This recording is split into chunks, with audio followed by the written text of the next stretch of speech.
The punishment it was a quiet night in a small town. The stars were shining, everything was peaceful. But then, something strange happened. A bright blue light appeared in the sky. It moved fast, like a falling star. But it was not a star. It was something else. It crashed into the forest with a loud boom. The ground shook. Birds flew away. Animals ran. In the middle of the forest, a glowing blue pod lay on the ground. Smoke came out of it. The door opened slowly. Two girls stepped out. They were not human. They looked human now. But they were not from Earth. Their skin had a silver glow. Their eyes were too bright. They spoke in a strange language. "Zara, are you okay?" The younger one asked.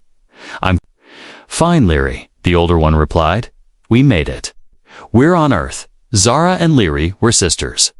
They came from a planet called Varix, a powerful alien world, but they were not here by choice. This was a punishment. Back on their planet, they were soldiers, strong, proud, and fearless, but they broke the law. They showed mercy to a defeated enemy. The Queen of Varix called it weakness. As punishment, she sent them to Earth. Their mission: live among humans without powers. Learn their ways. Understand their emotions. If you fail, the Queen had warned, you will never return. Zara hated the mission. She believed humans were weak and foolish. But Lyri was curious. She wanted to see the world now. Standing in the forest, they both felt cold and alone. "We need to find shelter," Zara said, "before someone sees us." They walked through the dark forest. Leaves cracked under their feet. Strange sounds came from the trees. They had never felt fear before. But Earth was different. Suddenly, they heard barking. A dog. Someone was coming. "Hide." Zara pulled Lyri behind a tree. A teenage boy appeared with a flashlight. His dog barked loudly and ran toward the pod. "Max, come back," the boy shouted. The dog stopped near Lyri and sniffed her. She tried to smile. The boy saw her face. He froze. Who are you?" he asked. Zara stepped forward. "Run," she said coldly. The boy stepped back, scared. Then he grabbed his dog and ran. Lyri turned to Zara. "What if he tells someone? Then we move again. We must not be found." They found an old, empty cabin deep in the woods. It was dusty and broken, but safe for now. Inside, they rested. Lyr looked out the window. "Do you think humans are really weak?" Zara didn't answer. She looked at her arm. Small, glowing circle blinked. A tracker from their queen. "They are watching us," she said. "We must not fail." Far away, in the boy's house, he told his older brother what he saw. There were two girls, he said, but their eyes glowed blue. His brother laughed. "Maybe you saw a ghost." But the boy wasn't joking. Something was not right. The next morning, Zara and Lyri changed their clothes. They had taken some from an old storage box in the cabin, human clothes. "We have to blend in," Zara said. Lyri smiled. "This might be fun." Zara didn't smile back. "Remember? We are not here to make friends. We are here to survive." They walked toward the town. A new life was about to begin, but something was already watching them from above. A drone, small and silent, floating in the clouds. It sent a message back to Varix. "Subjects have landed. Observation has begun." Back in the forest, the crash site glowed for a few more minutes. Then it went dark. But the boy came back later that day. He looked around and found a strange object. A small metal device, smooth and cold. It didn't look human. He put it in his backpack. He didn't know it yet, but this small action would change his life forever, and somewhere deep in the stars, The Queen of Varix watched a screen and whispered, "Let us see what these humans can teach them." Asterisk, it was 3:33 a.m. when the mirror spoke. Inside the old wooden cabin, Leary stood alone, staring at her reflection. But the mirror didn't show her human face. It showed her real one, silver skin, glowing eyes, and markings from her home planet. "You don't belong here," the reflection said in her own voice. She blinked. The image vanished. Her human face returned. She took a deep breath. Zara opened the door behind her. "You were talking again." "It was just the mirror," Leary whispered. "It changed." Zara shook her head. "You're thinking too much. Don't forget, Earth is a test. We pass. We go home." But Leary wasn't sure she wanted to go home anymore. That morning, they walked into town for the first time. It was a small place with friendly faces, quiet streets, and a big high school in the center. Kids rode bikes. People smiled. Nothing. Like Virex, Zara and Leary wore simple clothes they found in the cabin. They looked normal, but everything felt strange. Sounds were louder. Smells were stronger. Emotions were everywhere. Lir, I pointed to a tree full of birds. "They sing just to sing," she said. Zara didn't answer. She was focused. She scanned everything: exits, cameras, people watching. She didn't trust this world. They reached the school. Inside, students laughed, pushed lockers, and talked fast. The sisters felt out of place. They walked into the principal's office with fake IDs created from their pod's tech. The machine had broken after one use. Now they had no backup. "Welcome, girls," the principal said kindly. "Your transfer." "Students from Nova Creek." "Yes," Zara said quickly. "Quiet place." The man smiled. "Let's get you into some classes." Leary smiled back. "Thank you, sir." As they walked down the hallway, a voice behind them said, "Hey." It was the boy from the forest, the one with the dog. He looked shocked. "You." Zara stepped in front of Leary. "You're mistaken." "No, I saw you." "Your eyes, dreams can lie," Zara said coldly. "You were probably scared." Before he could reply, a teacher called him. Zara pulled Leary away. "He's dangerous." Leary whispered, "He's not dangerous. He's curious. Maybe we can trust him." "We trust no one," Zara replied. "That's the rule." Later that day, in biology class, something unexpected happened. The teacher asked a question about human DNA. Leary raised her hand and answered it perfectly. The whole class turned to look at her. Even the teacher blinked. "That's very detailed?" Leary smiled awkwardly. "I read a lot." Jay, the boy from the forest, sat behind her. He stared at her like he was solving a puzzle at lunch. He walked up to them. "My name is Jay," he said. "I think you're not from here." Leary looked nervous. Zara stared at him, calm but cold. Jay pulled something from his bag, the small metal device he found near the crash. "This thing, it's not human." "I touched it. It glowed." Zara's eyes narrowed. "Give it to me." Jay held it back. "Only if you tell me the truth." Silence. Then the bell rang. Students moved. Voices filled the air. Zara took Leary's hand. "Let's go." But Jay shouted behind them, "I know you're not normal. And I'm not afraid." Zara didn't look back. But inside, she knew. They were already exposed. That night, Leary sat by the window, watching stars. "What if Earth is not our prison?" she asked. Zara didn't answer. "I feel things here," Leary said softly. "I laugh. I worry. I care." Zara finally turned to her. "Feelings make us weak." Leary looked at her. "Or maybe they make us human." Elsewhere, in a dark, underground lab, A screen blinked red. The metal device Jay touched had sent a signal. A man in a black suit stared at it. He had no name. Just a job. Find visitors. Capture them. Study them. He whispered, "They're here." Then he smiled. 3 seconds. That's how long it took for the signal to travel 4 million miles through space. The old metal device, now hidden in Jay's backpack, had blinked just once. But that was enough. Somewhere above Earth, in a silent orbit, a hidden satellite opened its eyes for the first time in 50 years. It turned. It locked onto a small town. And it started watching. Jay couldn't sleep.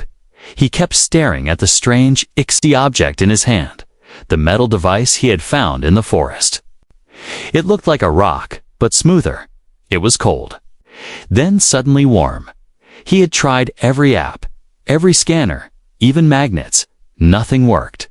But when he touched it, sometimes it buzzed. It made him feel things. Like voices without sound. Pictures without color. Once, for a moment, he saw 2 silver-skinned girls running in the dark. He didn't tell anyone at school the next day. Things felt even stranger. Leary sat near the window in English class. The sun hit her hair just right. Jay stared at her, not like a crush, but like a question. She seemed too perfect, too calm, too not normal. Zara, on the other hand, was cold. She didn't smile, she didn't talk unless she had to. She was watching. Always watching.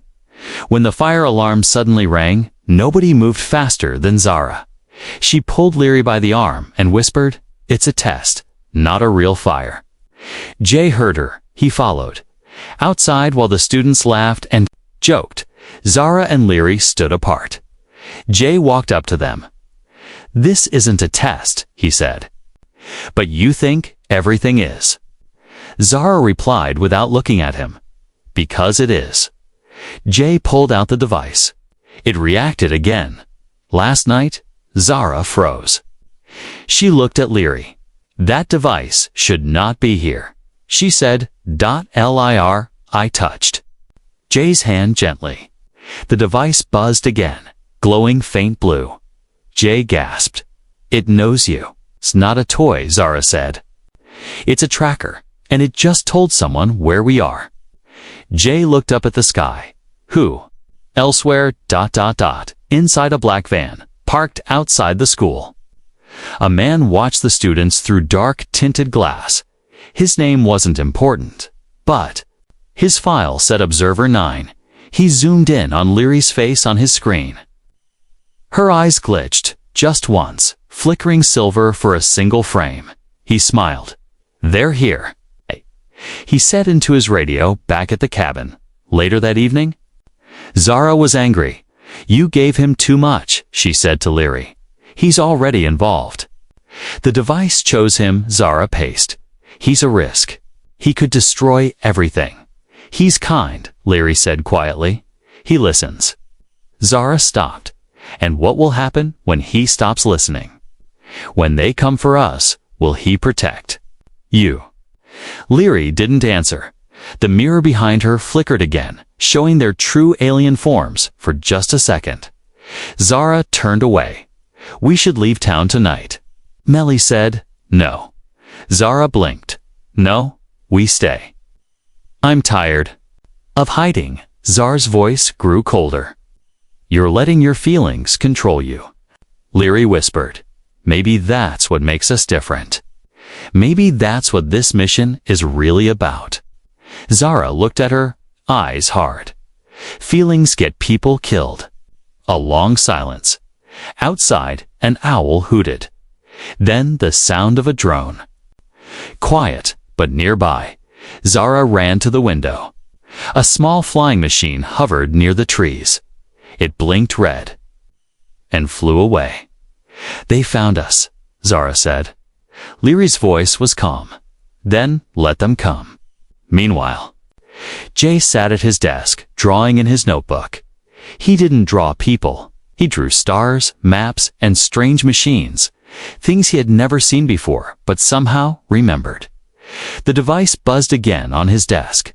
This time, he didn't touch it. He whispered, "What are you trying to show me?" And then, for the first time, the device spoke back. Just one word: remember. Jay's eyes went wide. Asterisk, he didn't blink for 47 minutes. Inside a dark room filled with screens. The man watched. He had no name, no past. Just a number. Unit 7. He sat still, eyes fixed on the footage. 2 teenage girls walking into a school. Talking to a boy. One of them smiling. Ordinary to anyone else, but not to him. He pressed pause on the screen. Zoomed in. Leary's eye glitched one frame. Less than a second, it turned silver. He leaned closer. "There you are," he whispered. Then, he stood up, slowly, like a shadow waking from sleep. "They think this world is safe," he muttered. "Let's remind them." Back in town, Jay was walking home from school. His headphones were in, but no music played. He just wanted to look normal. The device was still in his backpack, and it still buzzed, soft but steady. He passed a black car parked on the corner. A man in a long coat stood beside it. Jay looked once, then looked again. The man was staring. At him, not blinking. Jay walked faster. The man smiled. That evening, at the cabin, Leary was humming. She didn't know the song Earth Music, still confused her, but the melody felt ... warm. Zara returned with food. She dropped a bag on the table. "We're being watched." Leary turned. "By who?" Zara sat down. "Serious. A human. Not just any human. He's trained. He has tech. Military? Government. I don't know, but he knows we're not normal." Leary nodded. Jay saw a man today, too. Just watching. Zara's face hardened. "He's coming." Later that night, Jay got a knock at his door. His mom opened it. A man in a suit stood outside, holding a badge. "Federal Science Division," he said calmly. "We're investigating strange energy signals in this area. May I ask your son?" A few questions. Jay's mother hesitated. "What kind of energy?" "Unstable, possibly dangerous." The man said. Jay stepped into view. His heart sank. It was him, the man from the corner. "We won't take long," the man said, looking straight at Jay. Jay nodded slowly. "Sure." Inside the living room, the man didn't sit. He walked slowly. Calmly. "Jay, you were in the woods last week, near the East Forest Trail." "Yes." Jay paused. "I go there sometimes." The man tilted his head. "Did you see anything fall from the sky?" Jay shook his head. "No." The man smiled politely. "Strange. Because we picked up a crash signal. Very brief, but strong." Jay stayed quiet. The man stepped closer. "You didn't find anything? A piece of metal? A strange object?" Jay forced a smile. "Just trees and squirrels." The man smiled back. But this time, his eyes looked colder. "You're a smart boy, Jay." Smart boys ask questions, but sometimes asking the wrong ones can be dangerous. He handed Jay a card. "No name, just a number. If you remember something, call." Then he left. Jay's mom called from the kitchen. "What was that about?" "Science stuff." Jay said he ran upstairs and locked his door. He pulled out the device. It was glowing brighter now. The next day, the girls noticed something new at school. There were cameras, small ones, hidden in vents, planted in trees. Zara whispered, "He's inside now." Leary nodded. "They'll try to break us." At lunch, Jay found them by the lockers. "They came to my house," he said. "They know something." Zara grabbed his arm. "You still have the device." He nodded. "Good," she said. "They can track it. But they don't know how to use it yet." Jay looked at Leary. "What is it really?" Leary answered softly. It's not just a tracker. It's a memory key. It stores what we forget, what we hide. Jay blinked. Then why is it with me? Leary smiled gently. Maybe because you're meant to remember. That night, the man in the coat watched the cabin from a hilltop. He held a scanner. It beeped. He saw 3 heat signatures inside. They trust him, he said into his comm. The boy has the key. Kay picked up his rifle loaded with non-lethal. Energy rounds, capture begins tomorrow. He turned and walked into the trees. Behind him, the stars above the cabin blinked. One by one, like someone or something was watching back. Zara woke up, choking on smoke. The cabin was on fire. Orange light danced on the walls. Flames climbed the wooden doorway like hungry hands. Leary, she shouted. Coughing, no answer.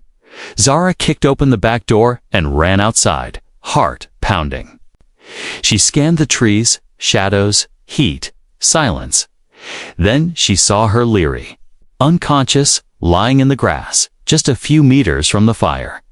Zara rushed to her, lifted her gently, pulled her away from the smoke. Leary opened her eyes. They found us, she whispered. Zara looked back at the flames. No, she said. They hunted us. 3 hours earlier, someone had placed a small black cube near the cabin's base. It clicked once. Then it sparked silent, clean, deadly dot from the trees. The man in the coat watched. I want them alive. His voice crackled in a headset. But scared works too. Now, in the woods, Zara wrapped Leary in a coat and checked her injuries.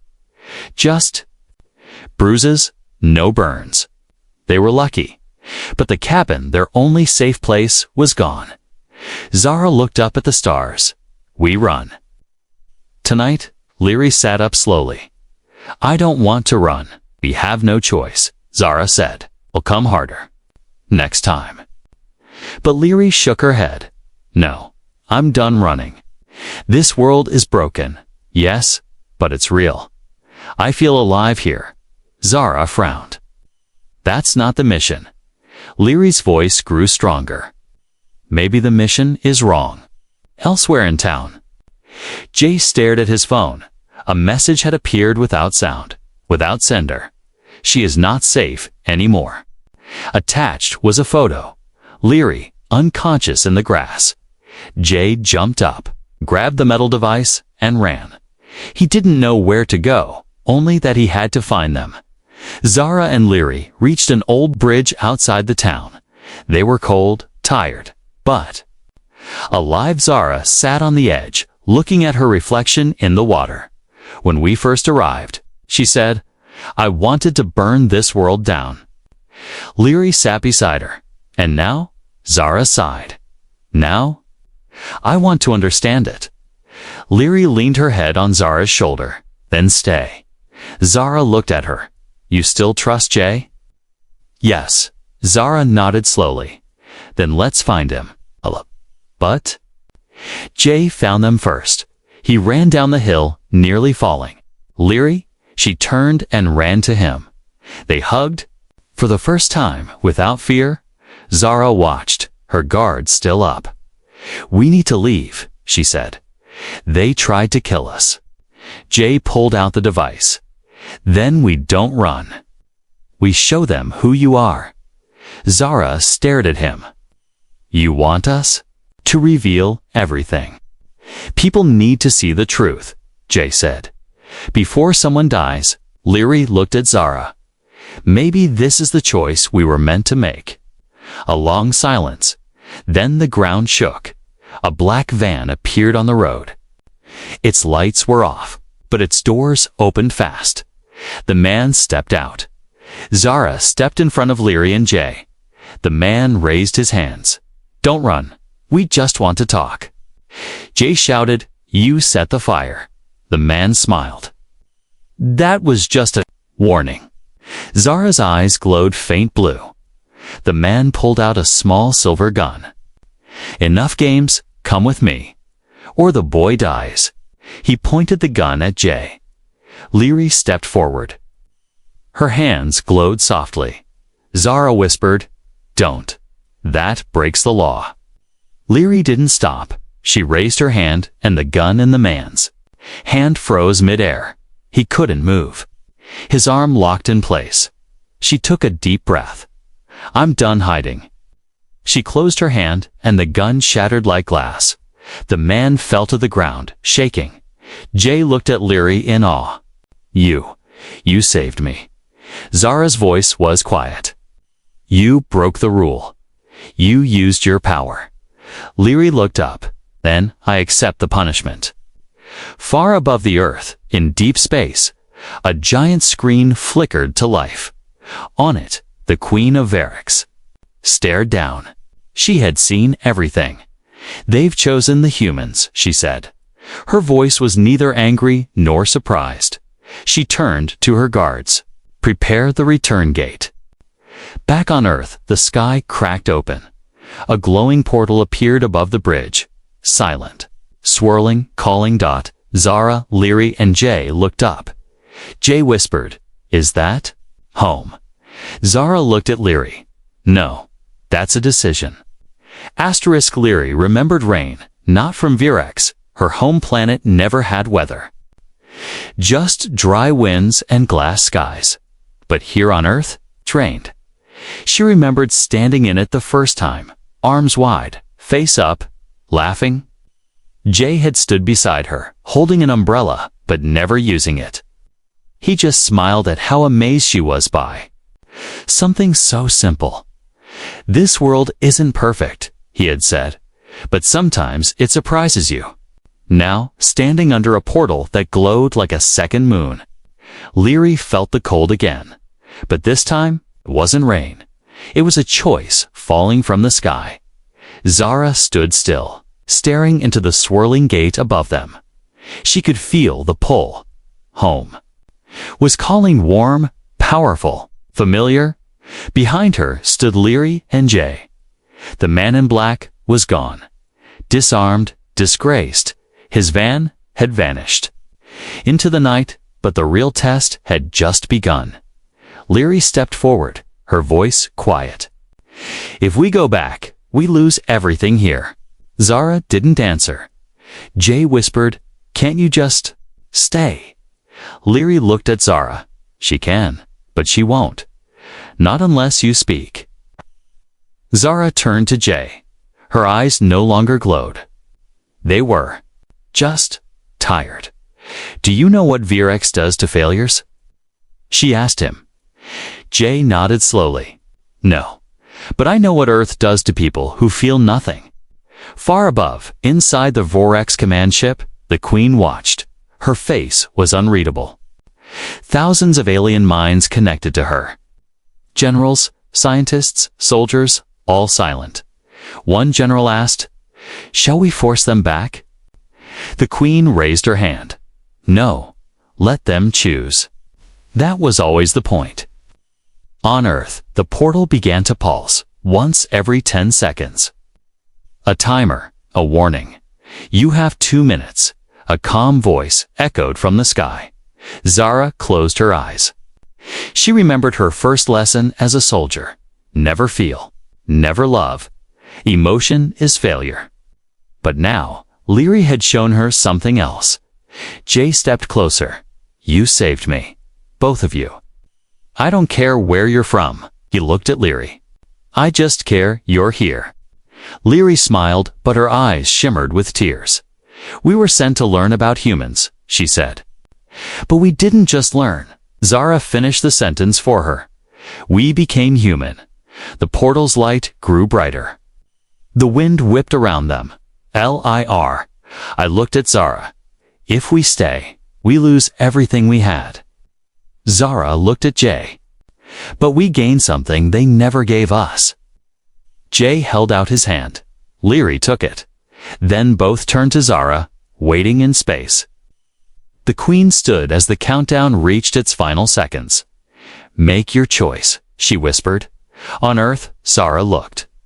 At the portal, the power, the past, the pride, then at Leary and Jay, the feeling, the fear.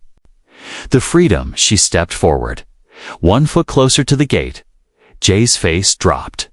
Leary looked down.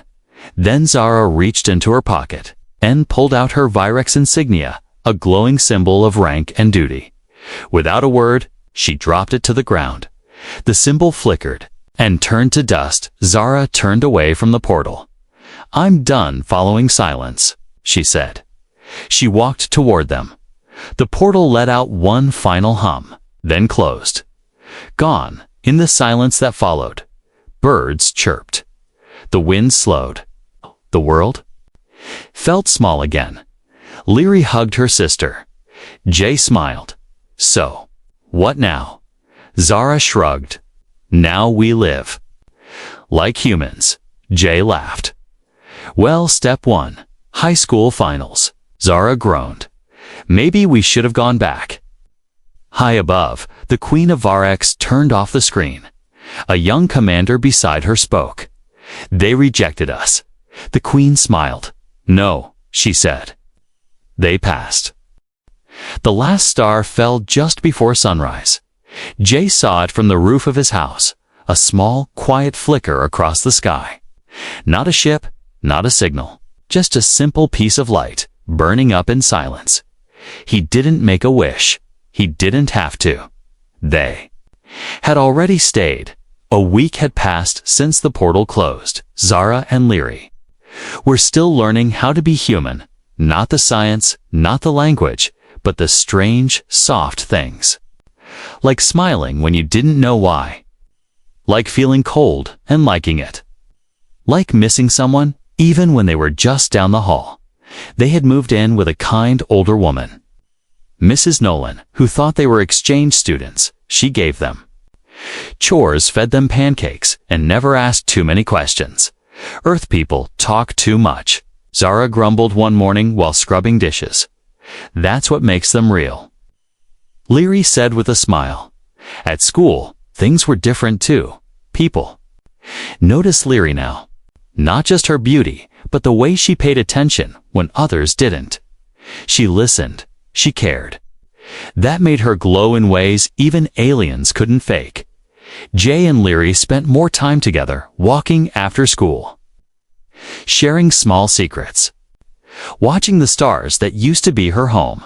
One evening, they sat on the football field, side by side. Jay handed her a soda.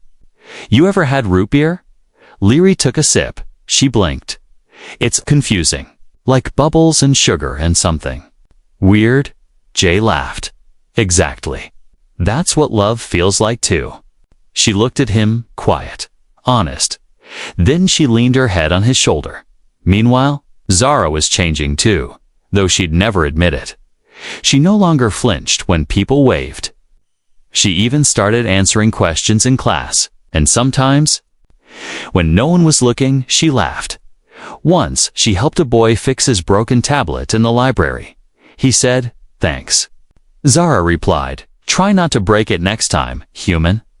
He didn't understand, but he smiled anyway. That night, she stood outside, watching the stars alone. She whispered, "Are you watching, Queen? I finally understand them." Far across the galaxy, in the palace of Varex, the Queen stood before a group of new soldiers. She spoke of strength, of duty, of silence. But her eyes looked tired. Later, alone. She opened a file marked Earth Mission 01. Lirio, for she played the last recording. Leary's voice sang, "Maybe love is not a weakness. Maybe it's the only strength that matters." The Queen closed the file and smiled just a little. Back on Earth. Jay was in the science lab after school, working on a school project. Zara entered quietly. "You left this," she said, handing him his backpack. "Thanks," Jay said, surprised. "Didn't think you cared." Zara raised an eyebrow. "I don't, but Leary does." Jay smiled. "You do, a little." Zara turned to leave, then stopped. "You're not as weak as I thought." Jay grinned.